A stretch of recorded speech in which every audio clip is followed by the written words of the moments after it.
Hello and welcome to another edition of Photographic podcast.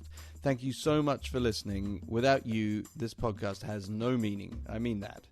And I just wanted to say thanks to Chad Lalong, my old friend who produced the music for this podcast and all the links as well. And you can get in touch with Chad through his Twitter address at Chad Lalong. That is ChadLelong,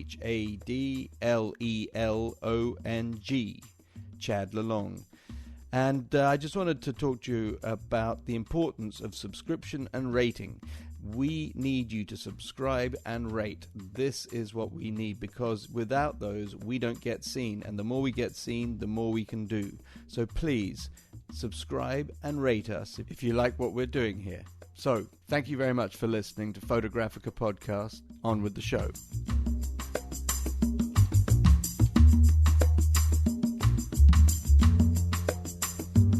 Hi there. This episode is a conversation with a very, very old friend of mine called Gavin Maxwell, who is a very accomplished filmmaker. He makes documentaries about wildlife, ostensibly, but in truth, they pertain more to the meeting place between the wild world and the human world. He has made these films all over the world, and his most recent series was for the BBC and the Discovery Channel, broadcast last summer on Japan. And amazing documentaries, because as he is at heart a stills photographer, his imagery is quite stunning. And today, although we do touch on his filmmaking, I am really into talking to Gavin about his stills photography. He has a wonderful website, gcmaxwell.com, which explores his fascination with the ethereal.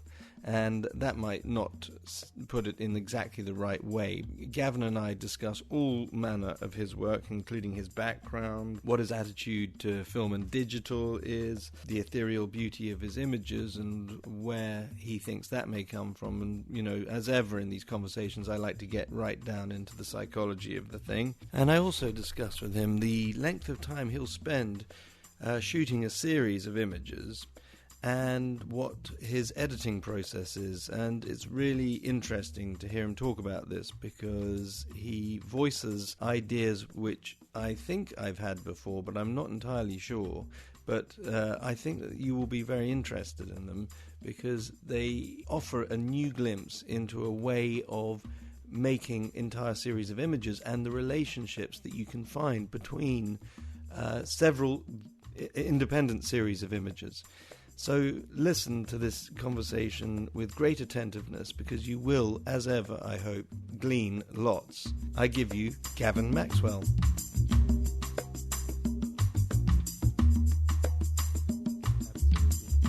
Perfect. Okay. Right. So, Gavin Constable Maxwell. Just call me Gavin Maxwell. Yes. Okay. Okay. So I'm talking to you primarily because you're a filmmaker, and I haven't spoken to a filmmaker already. But I know that you're not just a filmmaker; you're also a photographer, and your website GC Maxwell. I will put the notes. I will put this up in the notes anyway. But first of all, can you give me some background? Because you, unlike some other people I've spoken to, you do kind of have a photographic background, and I just wondering if you could give me a little sort of look at that. Well, most of my work, probably for the past 25 years or so, has been in television. I produce and direct mainly wildlife and environmental documentaries for the BBC. Yeah.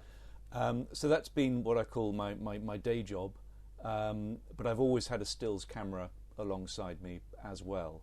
So the two have been sort of working in parallel, really. But it's interesting because you can explore some subjects and some ideas, you know, through television, through the medium of film, and other stories and ideas you can explore through photography. So it's quite interesting having those two different routes running simultaneously. But even going further back than that, I mean, your father's a photographer. Father's a photographer, had a sort of commercial industrial photography business.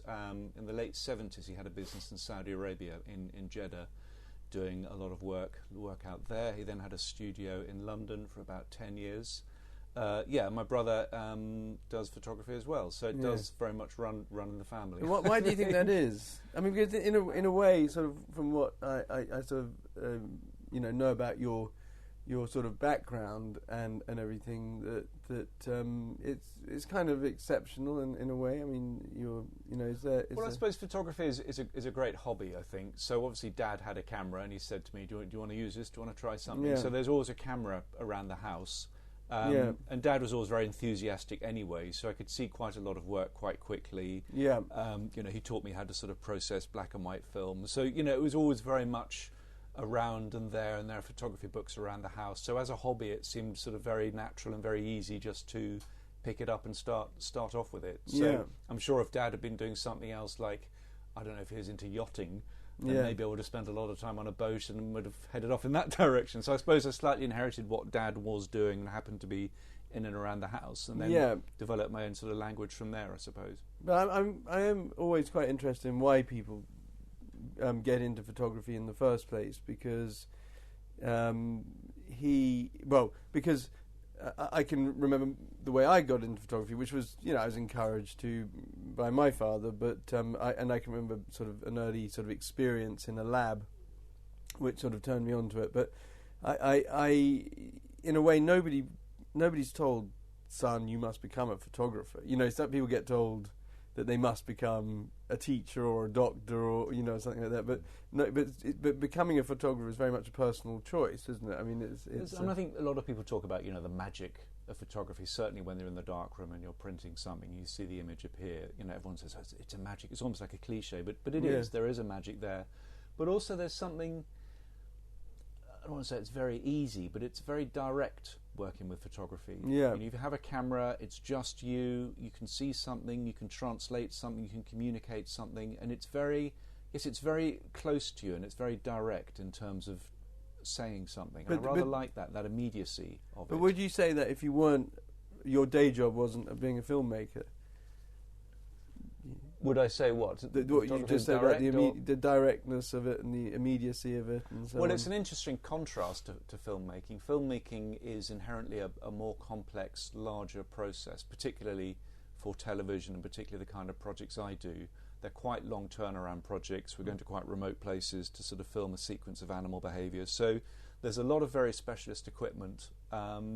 It's often quite expensive because you have to spend a lot of time out in the field. There's a lot of crew involved with their different areas of speciality, not just at the filming stage, whether it's the cameraman or the sound. You then have the editors, you have the musicians, you have sort of working with script writers. So it can be quite a big team of specialist people with talents, and you're trying to manage and work all those talents together to then construct a story. I've rather forgotten what your question was, actually. Well, no, I was just thinking that you seem to sort of praise or vaunt the immediacy of stills photography in a way that I think most stills photographers would acknowledge and so on. But it was the first thing that you said. I think you can be. I find it easier to work instinctively through photography. Perhaps easier than it is through the medium of film. Again, when I say film, I talk specifically about television. It's a much longer process. There's a bigger run-up time. There's a bigger research time. You have to spend more time in the field. You then have to spend time editing it and sort of constructing it. So it's a longer sort of genesis. Whereas photography, I find, because it's one person, one camera, we can work faster. And again, I find I can work more instinctively. Which I like. I respond to that, I think. But before we get on to the photography bit, what is it about what you do, your day job, that you actually enjoy? I mean, what is the? Oh well, I mean, I think I'm very lucky. I mean, I go to all sorts of remote places around the world and see things, off-piste. You see things, animal behaviour. You get amazing access if you're working with scientists or working with researchers or people on location. So you see amazing things, and it's but is that then? It's not the finished product. Then it's not the program. Or, the program is good because you are sort of crafting something. You are crafting a story. You're telling stories, and that's quite satisfying when you can get that right. Right. It's interesting though because you have to try very hard to get the correct shots to tell your story so that it actually unfolds over the course of 50, 60 minutes or so. Yeah. You have to really think about the shots, the editing, the pace, the music, the writing. You're very much sort of taking the audience by the hand on a kind of journey. Right. So what would characterise one of your programmes as opposed to somebody else's? I mean, if you were looking at your programmes, I mean, well, I've always been interested. I mean, a lot of natural history, there's a tendency to sort of imagine animals living in some kind of glorious isolation, some kind of utopia, some kind of Garden of Eden or so. But I've always been more interested in that sort of crossover, that area where sort of people and sort of animals tend to interact. And often, you go travelling out to these remote locations to find some animal lives in some reserve in the middle of nowhere. Often for me, what's as interesting as the journey to that place, passing the people and the cultures and looking at their shrines and their temples and their houses and just the way they live. And I often find that as interesting as the animals who then live sort of further on. So I've always been trying to find ways of sort of how can you incorporate those stories? How can you sort of mix those up? So in some ways, are you defining in a way the animals that you show by their relationship to humanity, or is that sometimes too I think much? I'm more interested in our relationship to animals. Okay, right. I've always been interested in. So your wildlife programs are more about people and animals. Well, I mean, the brief is wildlife, but I've always been very interested in how we respond to animals, what we take from the natural world. I suppose it's like an ancient kind of shamanic idea whereby there's a belief that everything has some inherent sort of spiritual power. And that's always really interesting. I remember when I was really young, family we drove overland to India. And we went through Iran and Iraq and Afghanistan and we went up the Hindu Kush. Some of my first memories, age 3, are looking out of the window of this Land Rover, these incredible painted masks all along the shops, along the streets. Really beautiful. Where was this? This was in Afghanistan, up the Hindu Kush. And the masks were these strange sort of half-human, half-animal shapes. These really extraordinary sort of crazy sort of, chimeric forms. And I was just dazzled by them. I was just really blown away. I thought, those are extraordinary. Where do they come from? And where do they live? And where do I get to see those? So the imagery I saw there was just really extraordinary. That's amazing. Then, fun enough, later I then made a film about ancient Egypt, and it's a similar thing. You have people with animal heads, and it's a strange sort of mixture of the natural world with the human world, and they tend to sort of collide. And visually, they're colliding quite literally, but it's really exciting, that sort of boundary, that kind of space. I found quite intriguing. Really. Do you think that people of a sort of more primitive age, if you like, didn't have such a large boundary between the animal and the human world? I suppose there's a tendency to sort of idealise, from our sort of Western perspective, and sort of think about these wonderful, noble people. It can be rather sort of simplistic. Yeah. But I think, I suppose you could say we're perhaps in our culture more, or have been more divorced from nature and from the environment. I think that's actually swinging back again now. But no, I'm just wondering about like a baby. I've heard it said that a baby, when they're very, very young, I mean, within the first few weeks of life, I think the first few months of life, can't really tell itself apart from its mother. There's a psychological, I think it's called disconnecting, or I'm not sure what the term is, but there's a moment where the baby just assumes that it is its mother, and then there's a psychological sort of rite of passage or just moment where it separates and sees itself then different. Find your transitional object also, but and I wonder if there's a sense of otherness also. Because you think of these animus and these religions around the world. They're too common to be isolated or come from a separate sort of source. Where humans and animals and so on sort of are kind of interchangeable, Yes, and it's a sort of shady line, really, isn't it? You go into some of these sort of, the cave dwellings in sort of Lascaux or so, and seeing this extraordinary sort of imagery there. It's this strange sort of blurred place. And there's this idea of thin places where, shamans used to believe in the existence of multiple explain universes. this to me, because I've heard the term. Shamans used to believe the existence of multiple worlds, and which they is kind could of where go science into a is, place. isn't it? They could go to a place and sort of commune with people in these other worlds, and the places they would go to were called thin places. So I thought that's actually a really interesting idea for a photographic project. So I think, in a way we can all have a sense of a thin place, an area which may feel particularly charged in some way. Right. So, on the one hand, you could go to Stonehenge or somewhere like that. That's probably quite a charged place. But I think they work on a more sort of personal, intimate level as well. You could just be a place that you go quite regularly just for a bit of quietness, a bit of solitude. There's an area where a bit of light is falling on a stream, and suddenly you get a sense some of these places can be slightly infused with something. So it's just quite an interesting project to develop. Something slightly otherworldly. I mean, what I like about this, it's not really rational, and that's what quite excites me, really. I think I got this idea, this of the limitations of rational thought, and I'm often trying to sort of rail against this, I think. So I think we could use that a bit later, actually. We come to talk about. Well, I'm going to ask you about sort of your attitudes to film and so on. But the thin places is a sequence of images that you've got on your website, and which anybody can see by going to gcmaxwell.com, which we'll put up in the program notes anyway. But the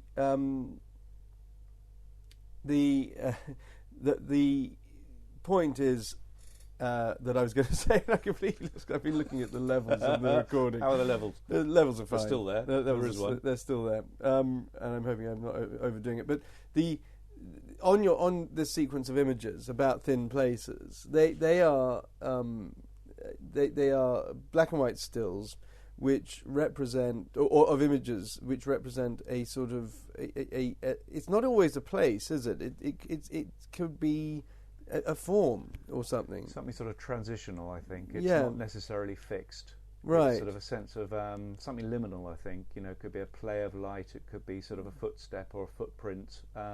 There's one photograph of a gannet that's dead, been washed up on a beach in the sand. That is an extraordinary image. Someone has gone and drawn a circle around this dead gannet as a way of somehow trying to mark that moment.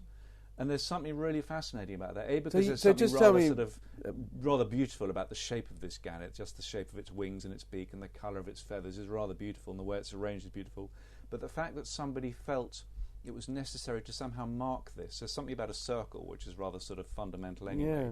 But someone has marked this event. And again, there's something totally irrational about it, but something fascinating. What's drawing us to actually mark this event in some way? Just take us back to when you photographed that, because it is an extraordinary picture. I mean, it really is an extraordinary and very powerful picture. So what happened? Just take us around. Tell me about. Where was I? I was down in Devon, walking along the beach after a storm, I think it was.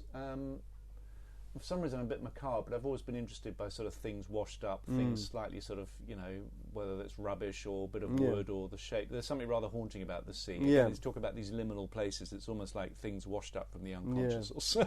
Yeah. But yes, I mean, a gannet is an amazing bird. It's a big, robust bird. It's a very solid, chunky, strong animal. Yeah. And it has this very sort of angular shapes to it, very pointed wings, very pointed beak. It's quite a graphic shape. So for black and white, it really does lend itself anyway. So you had this, I think, again, there'd been a storm, so the light was really quite striking in between sort of bleak clouds, so it would be great shafts of light. So it sort of lent itself to sort of black and white anyway. Funny enough, at the time, I just had a very simple...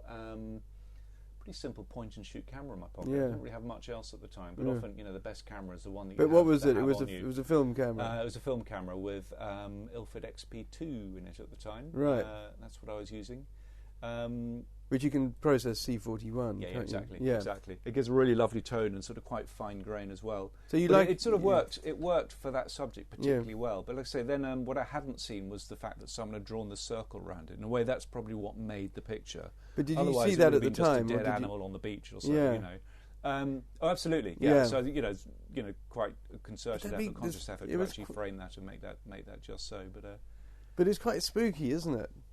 to think. I mean, what struck me when I looked at it is how long does a line last in sand? Yeah, exactly. Again, that's what I rather like. There's something rather temporary and transitory about this. Another 6 hours or so, and that little story, that little moment. Maybe not even forever. 6 hours. I mean, it could have been another. You know, I mean, in the course of the history of a daily history of a beach or story of a beach, it could be an hour or Or whatever. There's something interesting about the beach anyway. You have all these little dramas and narratives sort of unfolding. So and then within a few minutes or a few hours, they've all gone. And sort of photography can somehow sort of document that moment. That's very interesting because, again, that leads me into sort of talking about other pictures of yours. But you are very much sort of, you honour the drama in the frame, if you see what I mean. So the way that you see your pictures is you're not presenting an image as a whole, as it were, and to be consumed as in one bite.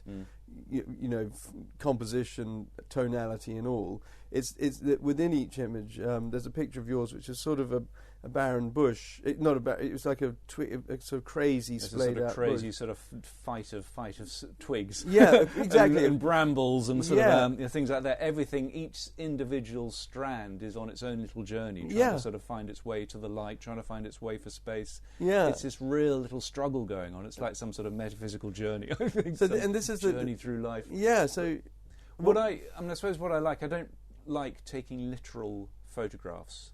I think anybody can point a camera and just record what's there. I always like to see what else is going on in here, whether it's sort of metaphorical or sort of an allegory of some sort. Yeah. And I think by shooting in black and white, it helps me distance myself from just the straightforward reality, the straightforward documentation.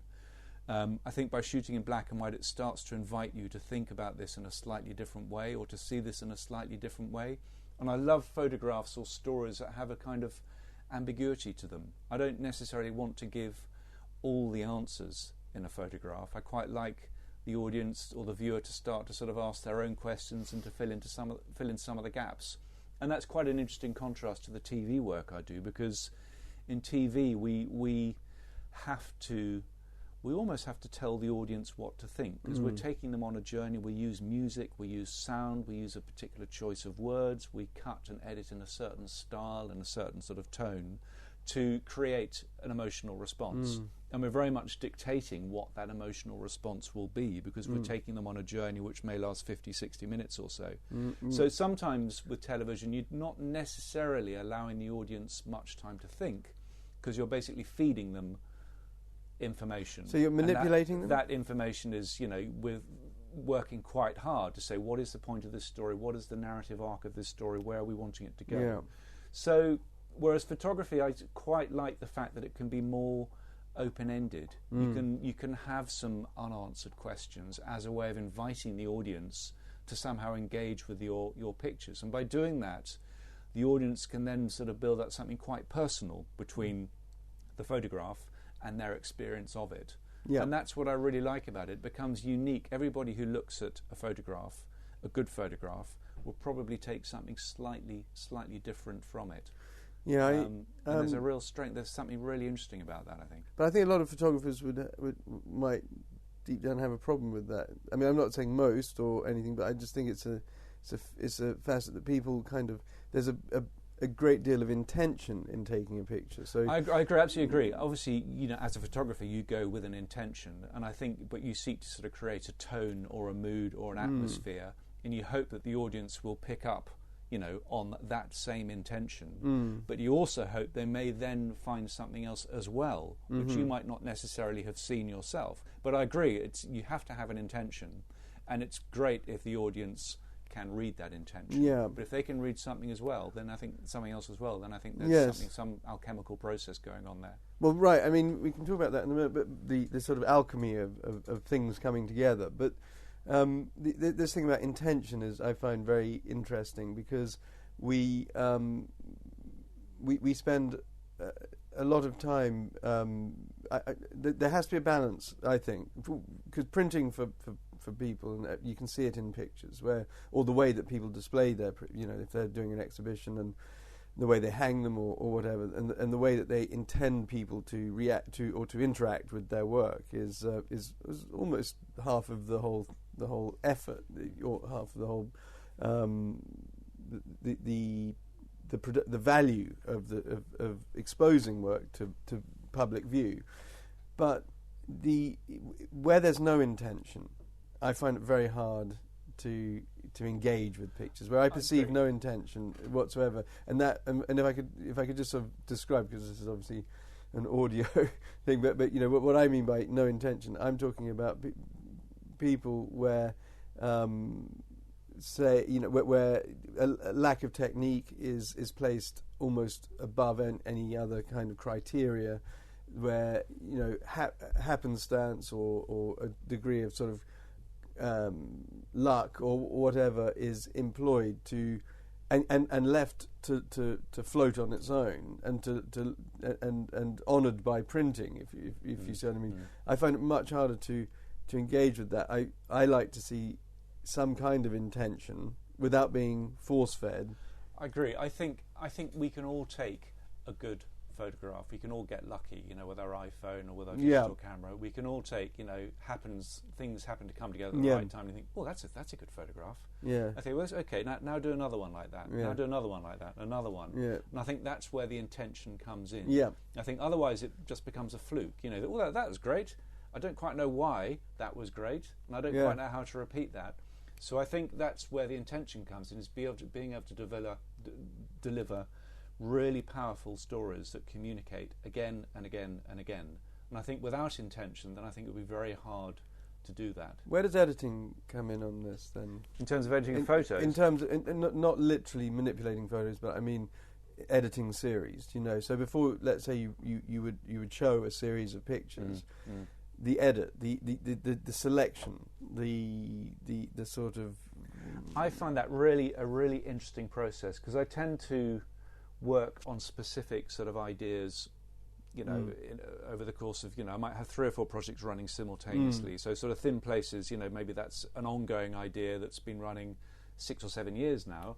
I've been doing something more recently, I was in Japan, making a film in Japan. So while I was there, I was taking some photographs in Tokyo, which was probably more time dependent because I'm not going back to Tokyo anymore. Yeah. But what's interesting, as time goes on, I look at photographs from these apparently disparate bodies or chapters, and I think, well, maybe there's actually a relationship between some of these pictures I did in Japan for quite a specific project with this ongoing project, the Thin Places project. So I think the meaning of images and their context can change over time. So it's always quite open-ended. Sometimes I found, before I sort of felt, I was I'm not a great photographer, before I felt I was really sort of, working on photography properly, I was just taking photographs and not quite knowing why I was taking them. But it's only when I stopped and looked back at my work over the past 5, 6, 10 years or so, I suddenly thought, actually, I'm always trying to photograph the same thing. Yes. Actually, there was an intention there all along, although I never actually realised it. Yeah. So I think what's intriguing, that we probably do go out with an intention. We have a story that we want to tell.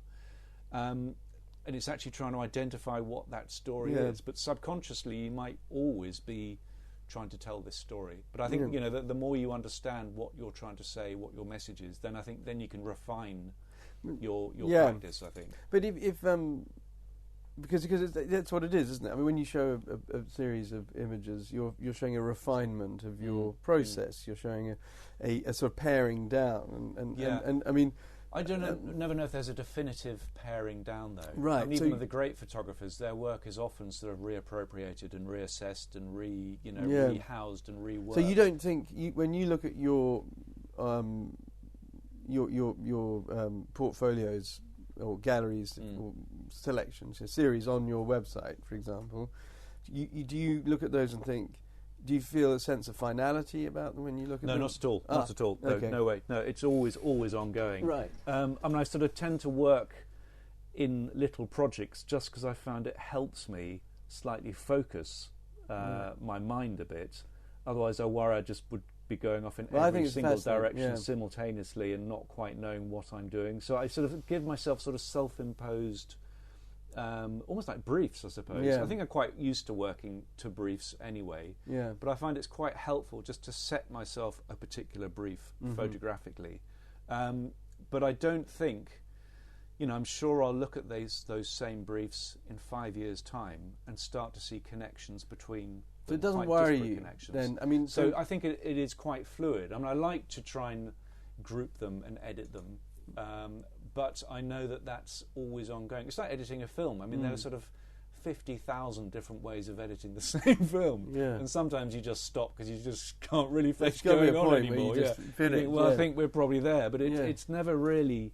Yeah, it's never really over, and that's what's quite intriguing. I think. You see, I think it's very interesting because I think I'm instinctively I always look for a definitive set. The set that says something. Maybe it's neat. It is neat. I think we all want neatness, don't we? We like to think there's a project, and now it's done and parked, and well done. Pat yourself on the back, and on it goes. I think that would be really nice. But as I said earlier, I think sometimes subconsciously we tend to be just asking or interrogating the same subject matter anyway. But I find that you might sort of explore that in different ways. But I think David Bowie was saying actually that he's interviewed in about 2002 said actually I always write the same kind of songs about the same subject about sort of alienation and mental illness and sort of feeling aside.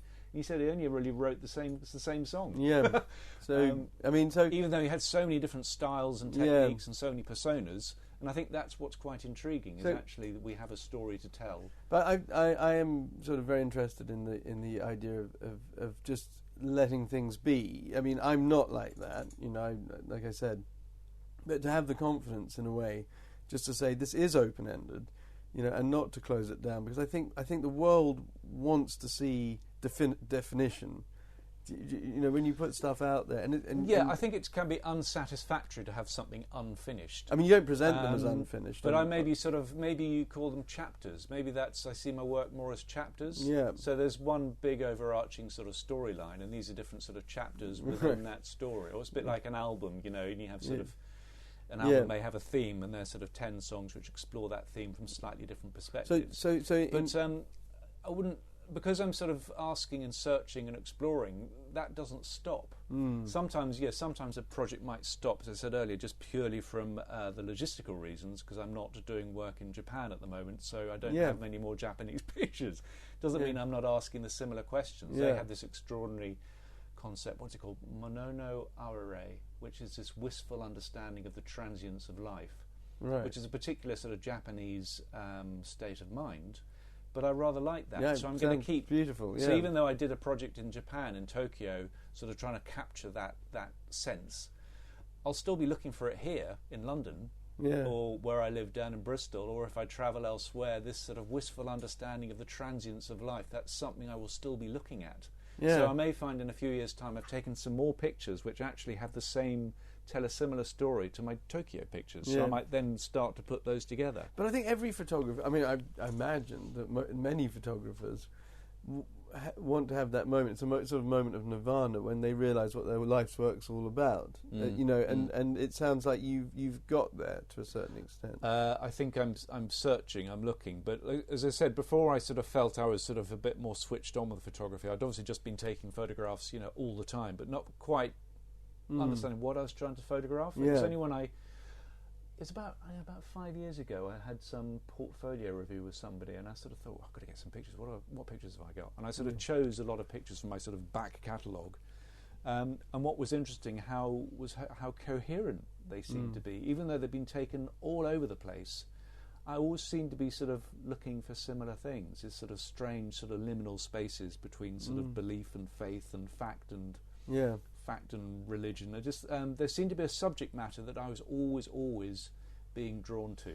And at the time I didn't really realise it. It was only when I stopped and looked at my work and started to put things together I thought, there's some patterns there. Yeah. And that was a really interesting sort of, educational point for me. I thought, oh, okay, so maybe that's the story I'm trying to tell. So sort of since then I've been sort of looking for stories or ideas which develop that idea. Do you know the word?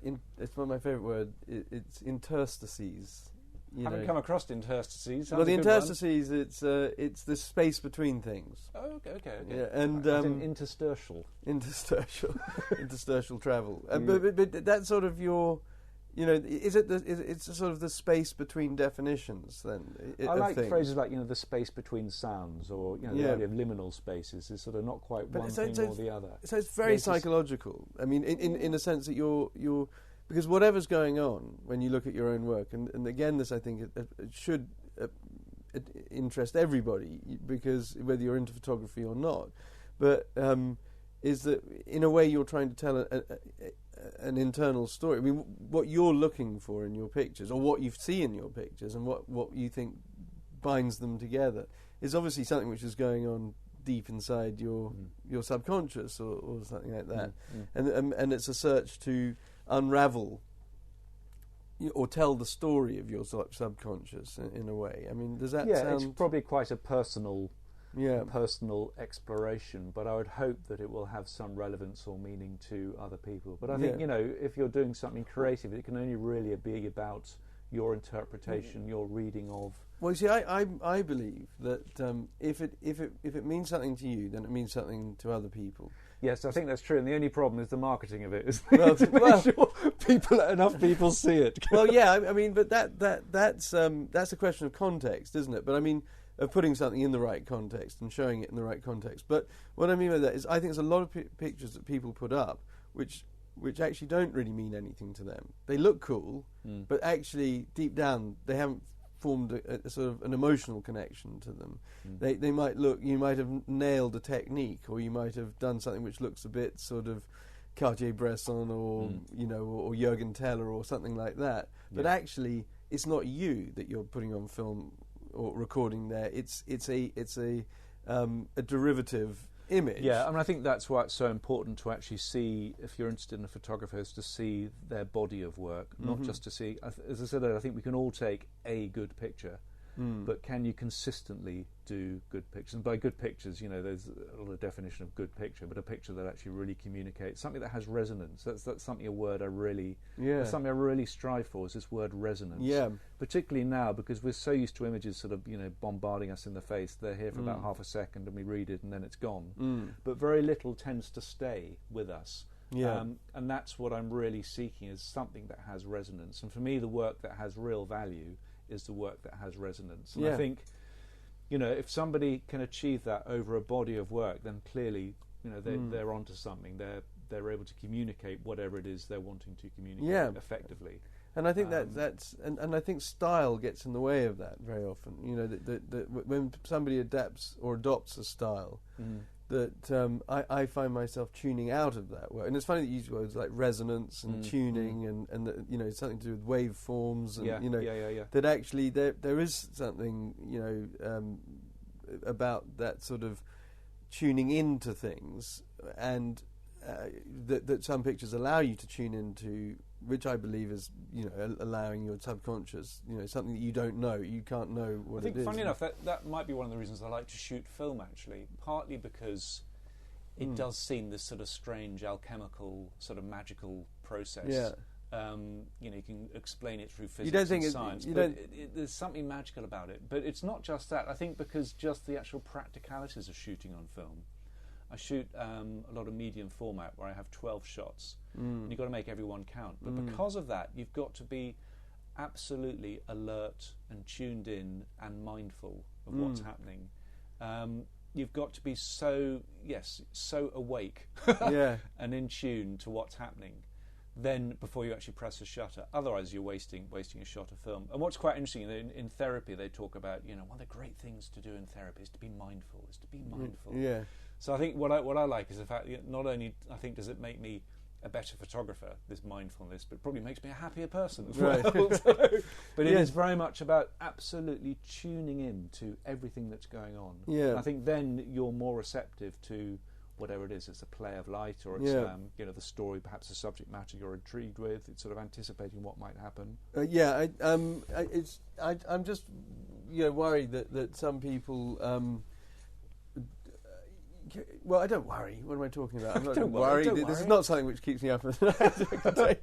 But I think some people like film because of its because it's imperfections. You know, we live in a digital I agree. age. I absolutely agree. And again, as something I mentioned earlier, the limitations of rational thought. I mean, you can look at film and you can look at digital, and digital has more resolution and it has this, and there's less noise, and it's, you know, all sorts of amazing things digital does. But I don't think I've taken a single digital picture that I have some kind of emotional engagement with.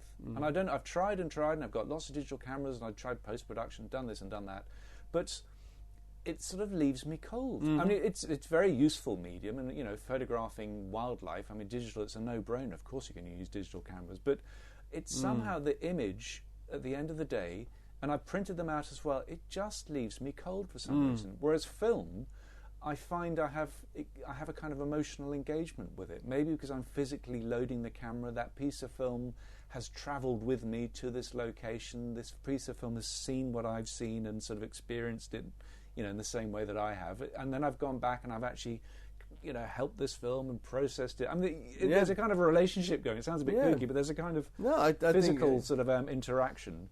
Yeah. And there is a magic when it appears, but I just feel I find it easier to have an emotional engagement with film than I do with digital. I mean, also, aside from that, I actually prefer the look of film anyway. I like that grain structure. When I do prints, I still feel that film has a kind of a three-dimensional quality to it. Just quickly, how do you make your prints?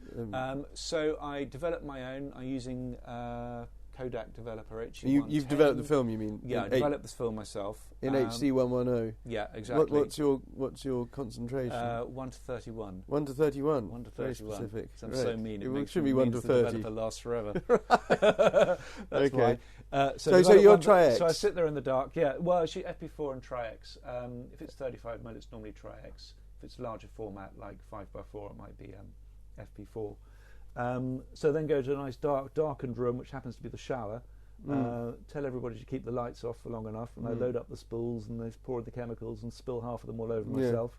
Hang them up in the shower, and then at that point, I always feel slightly, I don't know if I feel guilty or not, but then at that point I scan them and then do some basic levels in Lightroom, and then I'll print them. I have an Epson A2 printer, and I think I'm still in two minds about that process, as opposed to having them silver printing, proper silver printing, which I used to do but haven't done for a long time. I think one day I would really like to do some more silver printing. But what if?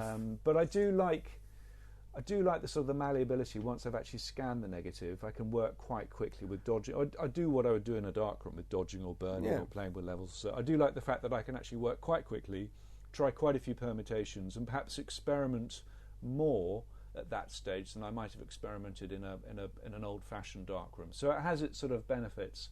But what's interesting, it sort of keeps the integrity of the film. It doesn't sort of look like a digital file. It still feels like it's very much a film-based shot. So you're and when you print them as well, it still looks like it was originally shot on film rather than some digital facsimile.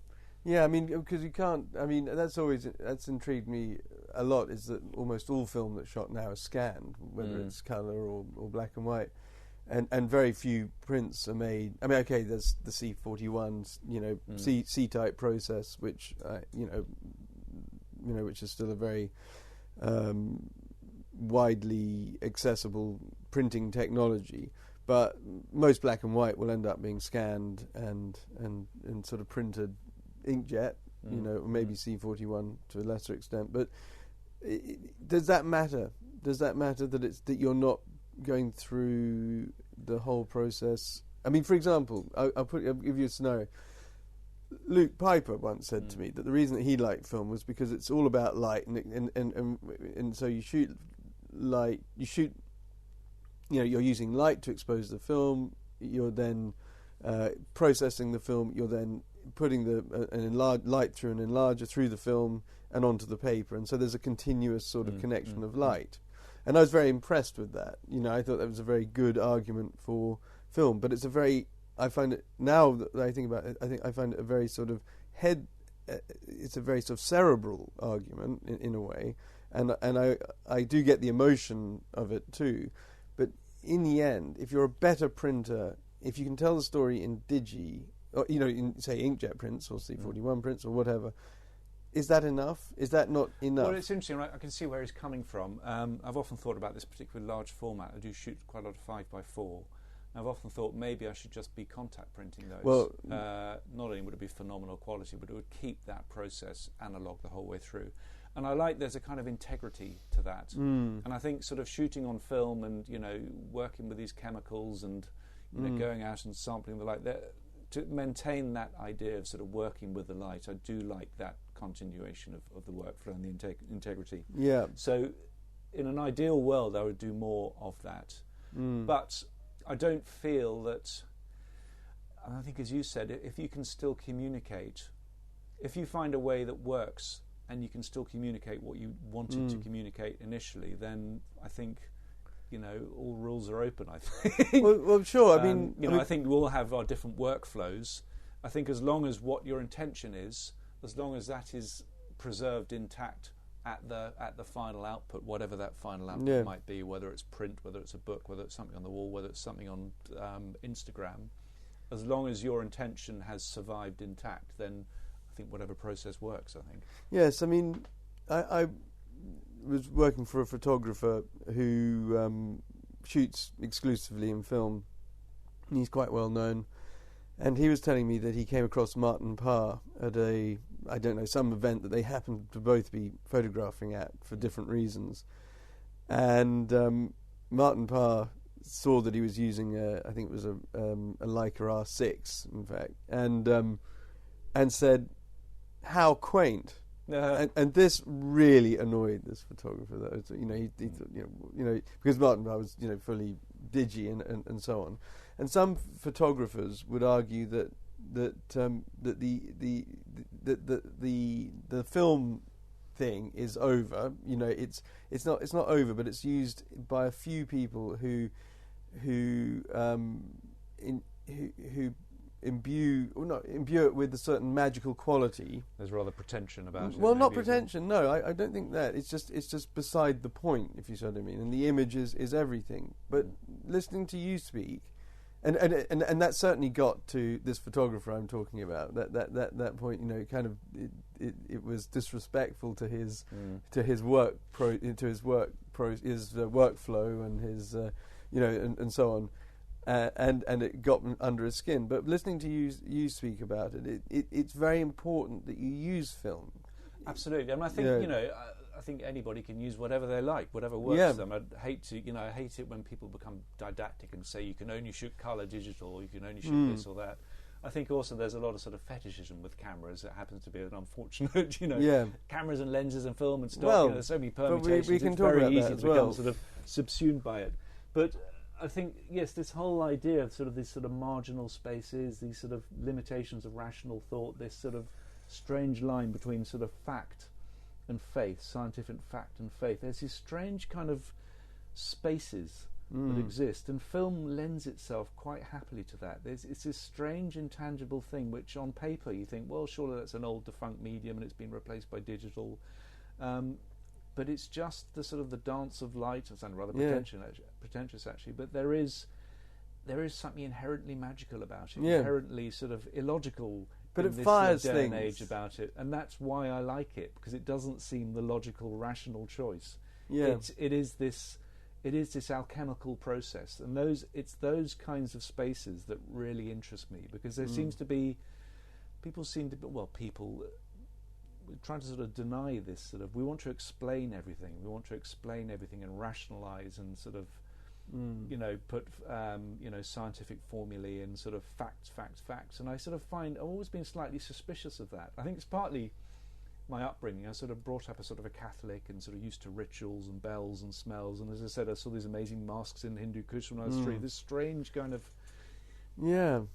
weird spiritual sort of landscape, and yet I've been working primarily in a sort of scientific sort of area of sort of television. So I've always found these two worlds quite interesting, because they don't really sit very happily together. So do you think there's a strange kind of Venn diagram, and I like that sort of shaded Venn diagram. What would you call that? Really? What would you call that? Sort of strange. Well, trying to give it a name actually. But I sometimes think that's art.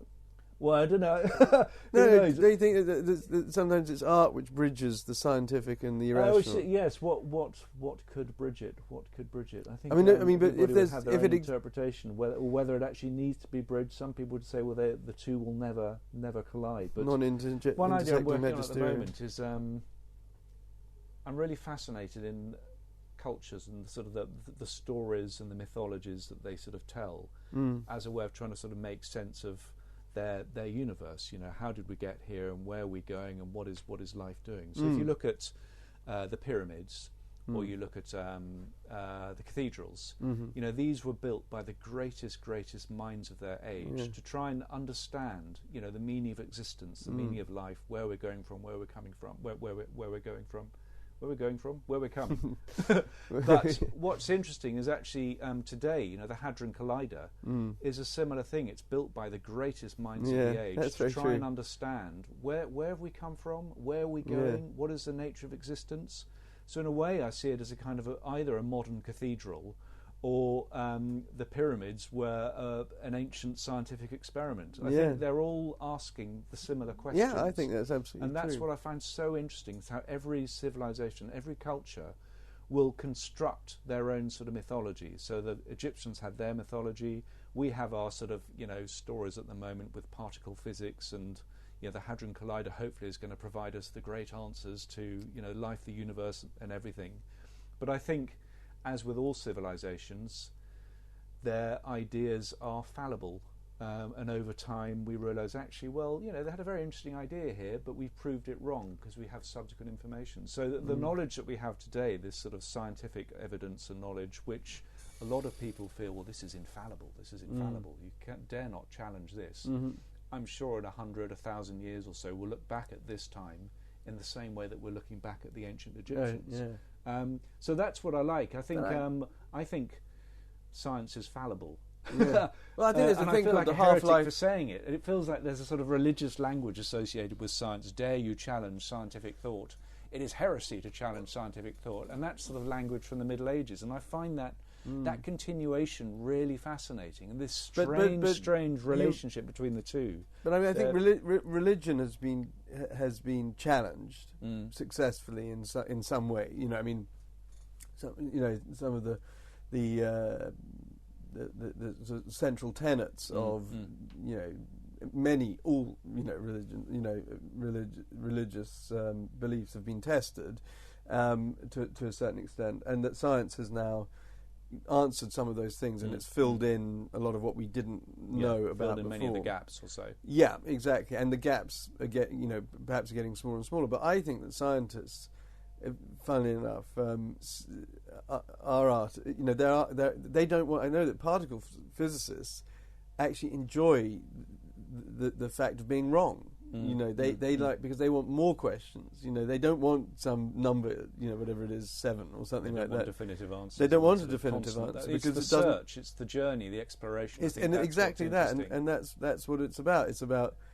It's questing. Yeah, it's the ongoing quest, and you can give it slightly different faces, but I think it's a human need. Exactly. Regardless of whether you call it science or whether you call it religion, there's this human need to quest, to find, to strive, to find out more. But I think also part and parcel of that, I think, is we like to have a mystery. We like to have a space reserved for something that doesn't necessarily make sense, something sort of beyond rationality. I think we like to pretend, we still like to pretend Father Christmas, no, he's real. But, Father Christmas comes down the chimney, or sort of Halloween, the spirits come out.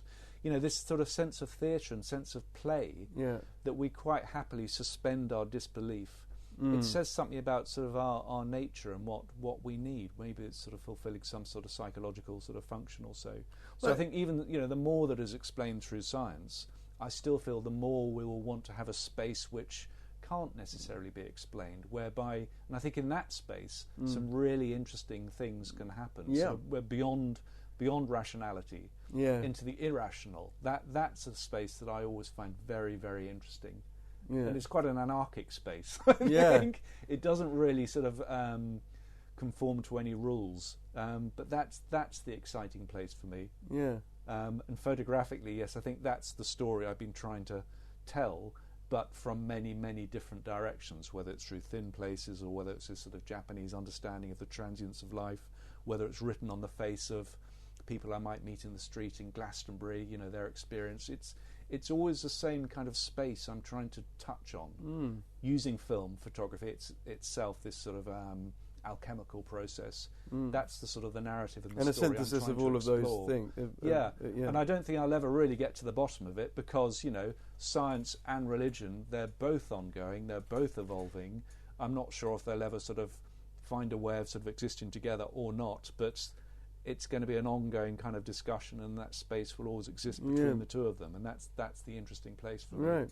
Well, well, Gavin Maxwell, thank you very much. That's been brilliant. We have to shake hands. We have to shake hands on we're radio. shaking hands. I always shake hands. It's a very firm handshake, Thank you very much. That was you. great. That was brilliant. Okay, great. Thanks very much for listening. I hope you enjoyed that.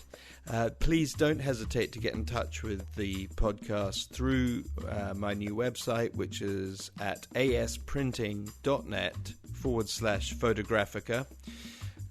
If it's not completely ready now, it will be soon, but do have a look. You can also catch up with previous episodes and more material such as pictures and links and things like that. Please also don't hesitate to rate us and make comments on iTunes. It's here that we're really going to build the podcast. So any help you can give us there would be greatly, greatly appreciated. Anyway, thanks very much. Until next time, goodbye.